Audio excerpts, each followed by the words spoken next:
Hi, it's a Joey Reynolds rap. I still got that dot on my forehead, so don't write about it. Everybody always says, "What's that thing on his forehead? What had?" I fell. I sinned. Now, I had a knee operation a couple of years ago, and I want to protect my knee, so I opted to hit my head. It was a choice. You either want to not walk again, or you don't want to think anymore. So I chose to not think. Why would I think? I mean, what I think is not. What I think should be on CBS on 60 Minutes. Here's how they work the game. See, they have all these stories about everything that are of interest to people. And of course, I mean, something may not interest you, and you just wait, and there's another one and another magazine show. It's interesting especially for older people and those who want to learn. I hated school, but I love to learn. So here we go now. I'm watching 60 Minutes, and at the end, Andy Rooney will come back after a couple of commercials, and then cap it off with some wise comments and laughs, and then we go home. Now what they do is they have all this stuff, and they tell you, we'll be back in a moment. They run 3 or 4 more commercials. Then the girl or the guy comes back and says, so join us again next week. We sat here through that. And what they do on the other newscasts, on David, hi David, David Muir, David, moving his hand, thank you, David. That whole format is they tell you everything in the first minute of the show. Everything you need to hear is the first minute of the newscast, and then they elaborate on it. But they tell you what they've already told you. But they do it between commercials afterwards. He says, okay, we'll be right back with this story. They come back and they mention what they already said at the beginning of the show. It's just a game to keep everybody tuned in to go to the next commercial. And they're pharmaceuticals. Would you like to know how many of those pharmaceutical commercials are owned by Pfizer and Pfizer, or by Johnson and Johnson, or Moderna and Moderna, or Morgan and Morgan? And incidentally, Morgan and Morgan, they made a terrible mistake. They had a hit song at one time. Remember when they were first, their son was first born, their son named Sue. Anyhow, the people at Morgan and Morgan are putting out these wonderful little commercials that make it seem like Neverland. Oh, you had a terrible accident. Let us help your boo-boo.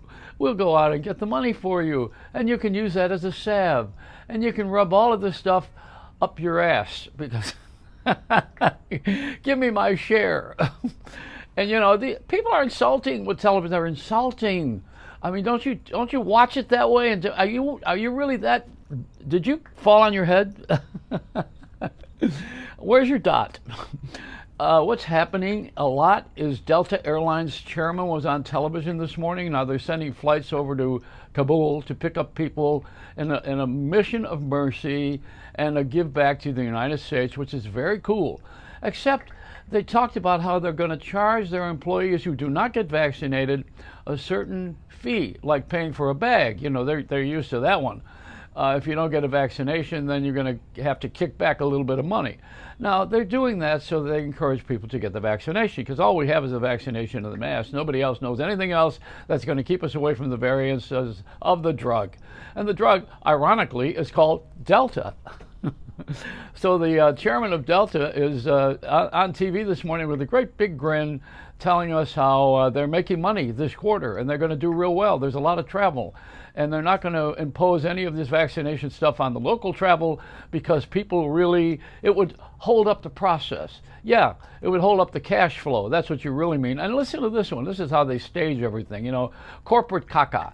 So they make you think that everything is going to be just orderly and wonderful, and you won't catch the virus. You get the vaccine, but you don't have to show your papers. You got to wear your mask on the flight. But really what they need to do is to get the middle seat out.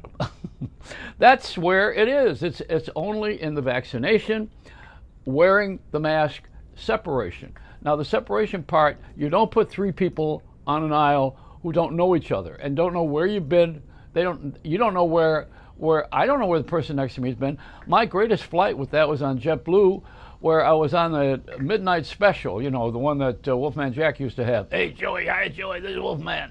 I came back from California, and I'm flying in the middle seat, and I had on my right side a big overweight guy, all right, real like a 400-pound guy that took up the whole window. He didn't have to pull the shade down, but it was a midnight flight anyway. And then on the other side is the dog. So now I got the dog and the fat guy, and I got a sandwich. Now, what do you think I'm going to do? I fed the dog. Hey, I'm from Florida now these days. I know what alligators want. They only want to eat. Whatever's in the way, they'll eat. And they're pretty, incidentally, just while I'm mentioning it, you may think of them as being a nice wallet, or an alligator as being some sort of a beautiful pet to have around the house because it'll keep burglars out. But really what it is a hungry beast that if you don't give it its equal share, it runs faster than the Olympic stars. That thing could, if it smells something it wants, or if it senses something it wants, I don't know if they smell. I never got close enough to see their nostrils.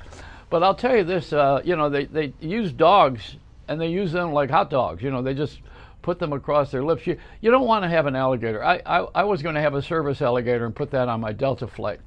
But they probably would let that go as long as I paid the extra fee. This is the way our airlines are. They're thinking about money all the time, but they pretend that they're helping the country. That's the part I don't like, the hypocrisy. But there's a lot of people that do that. And in the dialogue, the chairman of the company said this morning, well, it's going to be a long time before we make up what we lost. What? Everybody lost something. I lost my mind. We all lost something in the last year and a half. Everybody has to sacrifice something. And wearing masks in school is no big deal. I had the nuns. And the only reason the nuns wore those masks is so that when you graduate, you wouldn't want to hit one of them if you ran into them in the supermarket and they didn't have their habit on. Nothing worse than a nun with a bad habit. So you think there is going to be some sort of a payback in life. At the end, we're going to go to another place, and it's all going to be just quite wonderful. What if we go to the other place and find out it's another version of this? Can you imagine that we live our whole life struggling, and we have our religious beliefs and our spirituality, and we know we're going to see the creator of the universe, and we die, and then we find that we just went to another place like this? No, no, no, no, no. And in this body, there's an argument in religion. They say, well, you're going to come back with your soul and not your body. But then others are saying, oh, you'll have your original body. And I'm saying, what? I'm going to get to the gym just before I pass away. If I'm going to come back again, I want to come back as a hunk. Yeah, and what else was I going to mention? There was something else. I just passed on it for a moment. It's not Passover yet, is it? So I'm thinking about how I have processed all these things that are going on in life, and I have managed to get this old. And many of my friends have died. Celebrities are dying all around me. I've worked with many of them.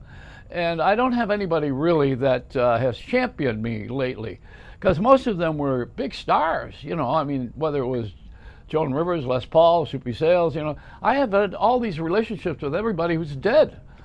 And they all like my cheesecake, but they're all dead.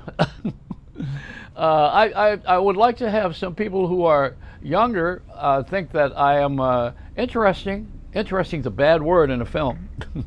They say it's interesting. That means it's gone. I see where Lourdes, that's the singer. She's Grammy Award winning. She was interviewed on television this morning. And Lourdes thinks in color. Now, that's interesting. You have some sort of a disorder where you think sound gives you a color. Like when my mother yelled, I used to see red. And when my father yelled, it was black and blue. That was always fashionable. Anyhow, I don't know what much more to tell you except that I'm having a life, and I love people watching. Is that a duck behind me now? Yeah. See, fowls love me. I have foul language. They love me. This is a Joey Reynolds rap on YouTube and on Facebook and on all the other platforms except the New York subway.